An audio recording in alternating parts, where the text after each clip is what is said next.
So if you're looking to get into real estate, you know that you've got to get your real estate license. Well, I'm going to talk to you today about the 4 things you probably aren't thinking about when you're taking your exam. And by the way, my name's Chad Leonberg and I help agents hit 6 figures in real estate. If you're interested in working with me, feel free to hit me up at the contact info below. All right, so number 1 is online versus in person. So this is really going to come down to your style, but the biggest thing is a lot of people think that they have to go in person, or they talk to the first, it's a lot of times school that they talk to, but a lot of times that school is affiliated with a brokerage. There's a lot of brokerages that have their own schools, and a lot of them are in person. They kind of want to indoctrinate you into their program.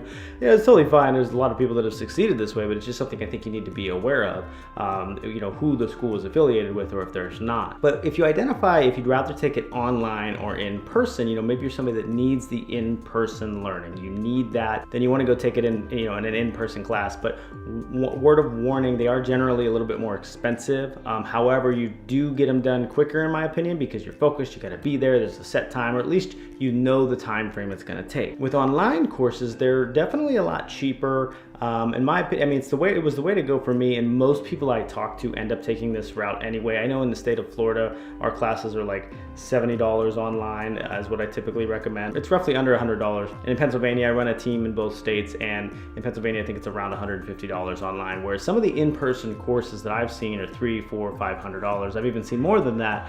So there's definitely a big price difference, but it would really come down to your learning style. Again, 75% of the people or so that I see probably just take it online, even if I tell them to take it in person. Most people take it online anymore. So that's something you want to decide on, is which way you want to go. And one other, like I said, pro tip is be aware that it might be affiliated with a brokerage already. So taking it online versus in person, it's a really big decision. It'd really come down to your learning style. However, most people just take it online because it's cheaper. And I think we all get into this for freedom anyway. And I think taking it online is you have a little bit more freedom. The second thing is about studying. So when I first signed up for my real estate, courses, and I took the first class, it was online, but I started taking tons and tons of notes, like a ridiculous amount of notes. Like, oh my gosh, I got to get all this.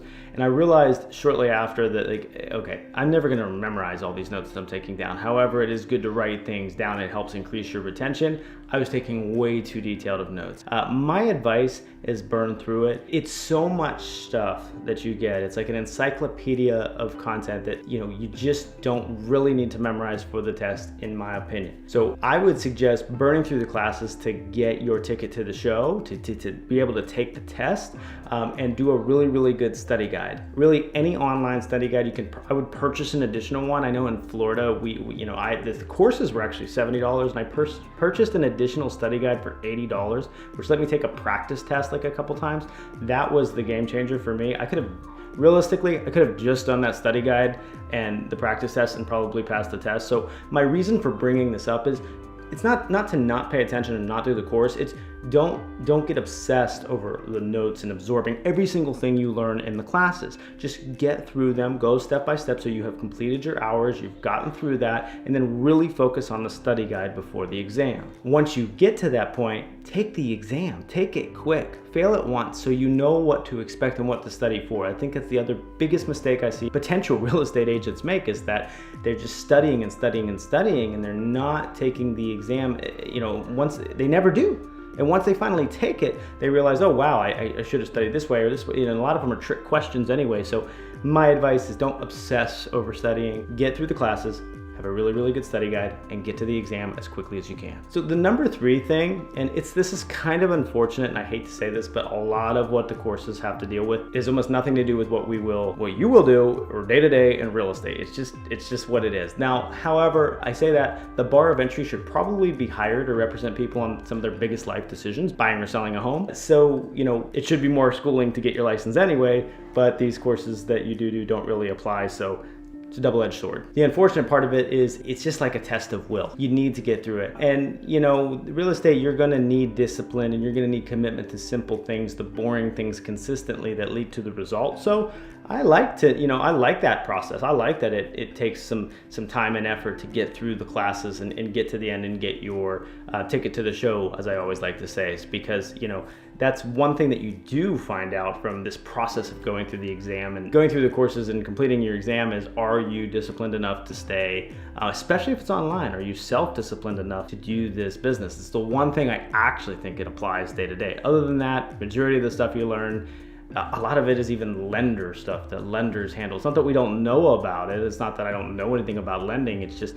stuff that we don't do day to day as a real estate agent. And the fourth thing that you probably don't realize, or at least a lot of people I've talked with don't realize, is that there's fees after you get it. So every state is different, but I'll just give you my taste of Florida and Pennsylvania for an example, because we do run a team in both of those markets. So it's classes and study guides. You have about $150, $200 if you do it online. There's background checks, fingerprinting, and about under $100 to do that. And then to take your exam, it's about $50 per try. So I always say about $400, $500 in testing and exams, and the courses and study guides and all that stuff. Cool. You get your license, then you have to pay a fee to the state. You have to join a brokerage and join the MLS potentially and the Realtor Association to get your contracts. Might be different. You might join a brokerage that doesn't do that stuff. As of the date of this video, things might change later on. I don't know. But as it sits, that's about a $1,200 a year fee. Now, some of them, I know in Pennsylvania, it's broken up a little differently. We pay the MLS monthly and we pay the Realtor Association yearly, and it is prorated. So it's a little bit easier in PA, but in Florida, boom, right away, $1,200, $1,300 for that yearly, MLS and Realtor Association access, which, again, if you don't already know, MLS, so you can access the listings, see the showing instructions, see the disclosures, all the stuff like that. And then the Realtor Association basically gets you the standardized contracts like the Florida Association of Realtors or our Pennsylvania Association of Realtors provides, so that we have the forms to write listing contracts and offers on. As of right now, they're almost crucial. You really aren't going to do any really valid business, at least in the single family residential space, without those things. There are some brokerages out there that don't require you to be a member of the MLS or be a realtor and be a part of a realtor association, but in my experience, that's not doing normal real estate. It's not going to give your seller proper exposure. You need to be on the MLS, at least in my experience as of the date of this video. You need to have the proper contracts so that everything is kind of written on a contract that's valid, that's been tried and tested, and not some random contract on a napkin or that you found on Google.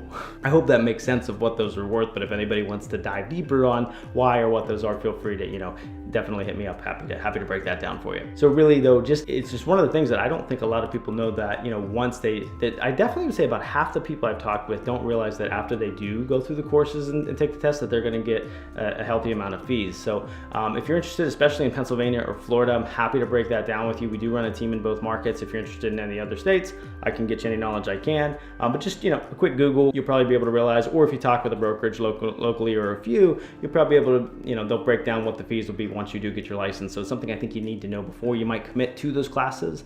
And if you have already, maybe you need to know now, because you might not want to go any further if you're going to get whacked with about $1,500, as soon as you have to get your license. But all in all, I personally think I don't know of a better vessel to, start your own business with that low of capital, have the flexibility and freedom and the fun of real estate. I don't know of a better way. I'm a little biased because it's what I do, but I love it. It's a great vessel for us. Yeah, there is some terrible statistics out there of 80-90% failure rate in the first couple years, but the agents we've worked with, when they plug into our program, we have over an 80% success rate on our team. So it just depends, I think, on making sure that you're doing things that move the needle once you do get your license, and not getting stuck in training mode forever and forever, right? Once you get your license, it's time to go out there and take some action. So I hope this video is helpful and just kind of try to paint a picture for you if you are considering taking your exam, or if you're in the process. One of the biggest things, like I said, I see people get stuck in is that study mode, study, and they don't actually go take the exam. I encourage you, if you're there, go take the exam, see where you're at. A lot of times you'll be surprised. Sometimes for people, it's just a test of will. They take it 2 or 3 times and they finally realize what they're missing. So I'm a big person on action over skills, because without action, the skills aren't going to matter. So take action, get through it. Real estate's been a game changer for me and my family, and I'm sure it will be for you too. So please like and subscribe to the channel, though. I'm posting real estate content, tech tips and tricks that I do, different things that I do to run my business. So hope it's valuable to you. Thanks for tuning in, and we'll see you at the top.